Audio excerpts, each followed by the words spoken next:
Now in phase 4 of its reopening plans, and people are looking to end their virtual meetings and begin gathering face to face. Speaking of friendly faces, we have event planner Frank Antonopoulos joining us with the do's and the don'ts of planning a meeting or a party or an event, a wedding. Lots of stuff to think about here, Frank. Yes, good morning, guys. Hope it's great to see you guys again. So this week was crazy. The updates keep coming in. I actually got new stuff yesterday, so I had to rewrite this whole segment. I was up like 10 o'clock last night putting in some changes. So what are the things that we have to keep in mind here? Because life has to go on, and a lot of people are postponing their wedding, but some people are not. So what are the things that we can do for a wedding or a big event like a birthday?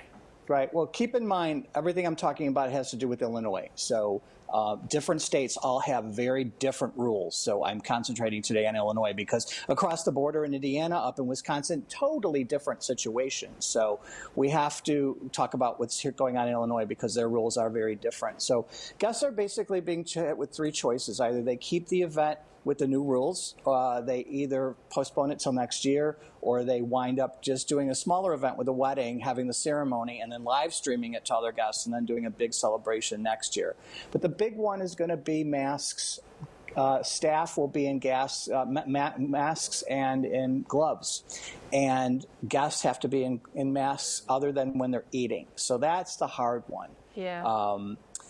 The size, 50 people inside in each room. So if you're going to do multiple rooms, you can do more than 50, but people can't move from room to room. Outside is 100. And again, it's 25% of the capacity of the room, or 50, whichever is lower. So that's what we're hoping is going to change. The event world in Illinois has been wonderful. Just a big shout out to all my colleagues. We have been working hard and diligently behind the scenes, trying to see what we could get changed. The number of people is what we're trying to work with. People are talking to the government and trying to get that changed for events because we're very different from restaurants. So again, your social distancing has to happen.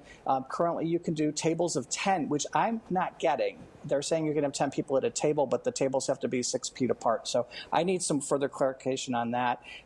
Floors are going to be marked with queue areas, plexi at bars, things like that.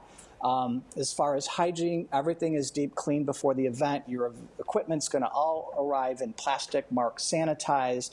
Hand sanitizers available. There's going to be hand washing stations all throughout the room, and then frequent cleaning of all the high-touch services. So again, behind the scenes, everybody's doing everything they can. Hey, Frank, I envision you actually coming up with face masks that match the decor of the wedding, like the one step ahead of you, Tanya. I figured you did that. I have a wedding coming up, and we're doing face masks, and very tastefully, the date of the wedding is on the mask. Not big across the top, but tastefully. So we're doubling that as a favor, and also doing some fun things with hand sanitizer as favors. We got to make the best of this and be creative here. So I guess as an event planner, you also kind of have to be there on site. And where do you draw the line from being the event planner and organizer that you're used to, and not being the school marm that you almost have to keep the guest in line? Oh, I'm always a school marm anyways.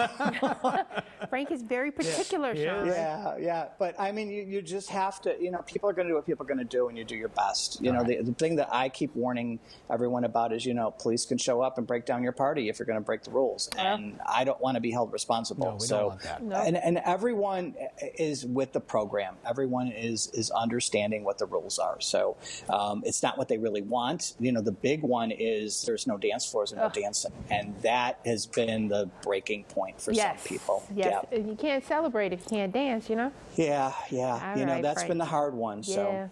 Frank, thanks. It's always good to see you and talk to you. Hopefully next time we'll be able to do it in person. I hope so. I want to set a gorgeous table for you guys like I normally do. So hopefully that'll happen next time. Thanks, Frank. You can learn more about Frank's work at frankdesign.com. You can also check out his Instagram and Facebook pages at Frank Event Design. Coming